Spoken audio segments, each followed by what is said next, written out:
Hoje eu quero falar um pouquinho de feedback, aquela ferramenta que a gente usa tanto no mundo corporativo para ter conversas sobre performance, sobre carreira com os nossos gestores, né? Vamos lá?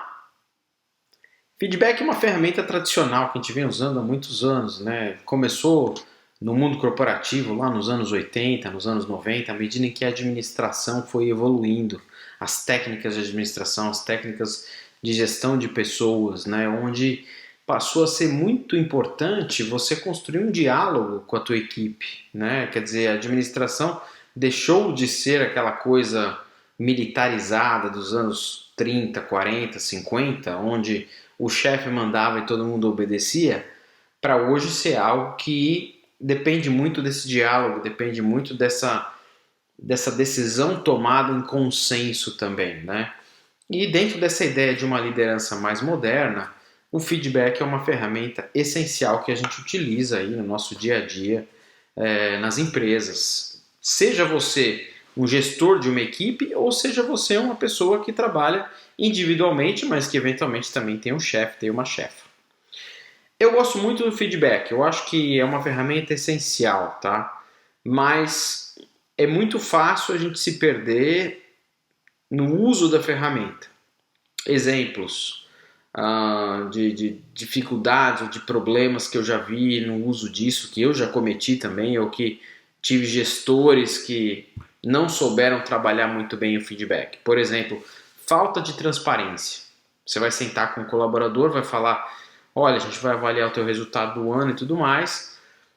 Tem uma tendência, às vezes, de certas pessoas, em função de personalidade, em função de dificuldade de ser mais direto, acaba sendo tão indireta essa conversa que cria dúvidas, cria questões na cabeça da pessoa que está recebendo o feedback, tá?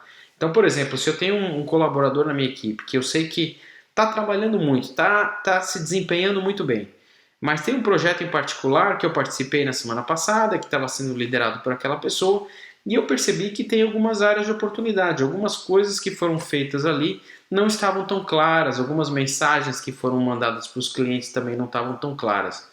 Vou sentar para dar um feedback para essa pessoa. Uma regra importante do feedback é que você dê o feedback logo após aquele evento, né? Porque se você esperar demais, você vai esquecer, a pessoa que fez o evento vai esquecer, então aquilo vai acabar se perdendo.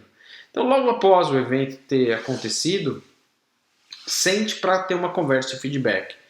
Eu já vi gestores cometendo o erro de serem muito indiretos, né? De gastar o tempo todo da conversa falando: não, você está fazendo um ótimo trabalho, parabéns, mas talvez aquela situação ali, aquela palavra, você pudesse ter usado uma palavra diferente, tá? Mas, em geral, parabéns, excelente trabalho. Quando, na verdade, tem muito mais a ser dito, só que o gestor tem um receio de ser direto e, de alguma maneira, machucar o colaborador, o funcionário. Então esse é um erro que eu acompanho, que eu vejo, e é muito natural acontecer isso.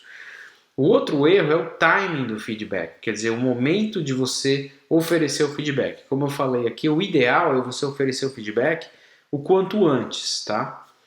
Porque tá tudo claro na sua cabeça, é o que aconteceu recentemente e tudo mais. Só que esse feedback não precisa ser imediato. E aí eu já tive situações, inclusive com gestores anteriores meus, em que, por exemplo, eu passei o final de semana inteiro trabalhando num congresso ou trabalhando num projeto especial. Chega no último dia, no domingo à tarde, você está esgotado. O teu gestor chega para querer dar feedback para você, né? Não é o momento, não é a hora. Quer dizer, deixa passar, vamos tirar a segunda-feira para a gente descansar, vamos sentar na terça-feira para a gente sentar e discutir o que poderia ter sido melhor e quais foram também os pontos positivos daquele evento, né? Então, saber que é importante sim dar um feedback recente, né, perto do acontecimento do evento, mas não precisa ser na mesma hora, no mesmo dia, tá? Outra oportunidade de feedback é o quanto que você vai falar dos pontos positivos, das qualidades, do que deu certo, versus o quanto você vai falar do que poderia ter sido melhor, das oportunidades. E aí também é um erro que eu vejo muitos gestores cometerem, que eles acabam gastando 80% do tempo falando do que deu errado ou do que poderia ter sido melhor, e o colaborador sai daquela reunião se sentindo muito machucado, muito frustrado, né? E isso vai afetar a performance, isso vai afetar até mesmo a retenção de talentos. Pode ser que essa pessoa, eventualmente, depois de muitas sessões dessa, acabe saindo da empresa porque cria aquele sentimento na outra pessoa de: poxa, eu estou aqui fazendo o meu melhor, mas nunca tá bom. Nunca tá bom. Tá sempre faltando algo, né? Então, esse tipo de atitude que certos líderes tomam é uma liderança que, infelizmente, não produz resultado no longo prazo, tá? Pode até produzir resultado no curto prazo, porque você coloca muita pressão na pessoa, você vai acabar fazendo com que a pessoa trabalhe muito mais horas para você, vai dar o sangue para você, vai dar o sangue para a empresa. Então, no curto prazo, 6 meses, 1 ano, até 2 anos, eu vejo que o resultado pode aparecer.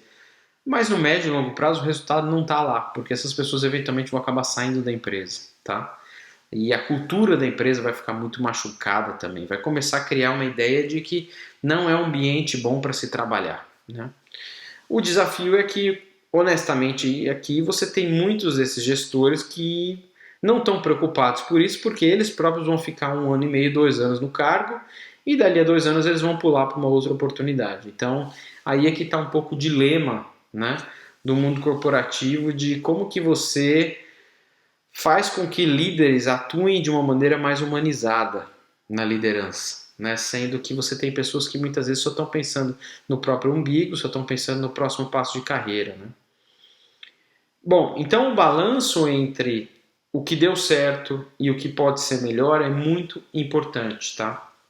E aqui eu quero oferecer uma prática pra gente, que é um conceito muito legal que eu conheci algumas semanas atrás, eu nunca tinha escutado falar, mas eu acho que é muito legal dentro dessa ideia de essa conversa para melhorar a nossa performance, que é o feed forward, né? Então, a tradução do feedback seria: a gente vai falar sobre o que aconteceu no passado e vai olhar para o passado e ver o que poderia ter sido melhor, tá? O feed forward também vai ser uma conversa sobre o que aconteceu, mas nós vamos pegar todas aquelas oportunidades e nós vamos mirar para o futuro, né? Então nós vamos olhar e falar assim: olha, diante disso tudo aqui, o que você vai fazer diferente no futuro? O que você vai fazer melhor no futuro? E eu, como teu gestor, como que eu posso te ajudar para você construir esse futuro melhor, né? Eu acho uma ideia muito simples e muito legal, muito profunda ao mesmo tempo, porque coloca a conversa não naquela coisa de vamos ficar apontando o dedo aqui para quem foi o responsável por derramar o leite, né? Aquela coisa de ficar chorando em cima do leite derramado. Não. Vamos perceber qual é a oportunidade que a gente tem para transformar isso em algo melhor para o futuro, tá? Esse é o meu convite para vocês. Feedback e feed forward, tá? Uma técnica muito bacana para a gente utilizar. Se inscreva no canal, eu falo muito de carreira, de desenvolvimento. Deixe o seu comentário aqui e que você tenha uma ótima semana e conversas muito boas aí com os teus gestores e com a tua equipe. Um abraço.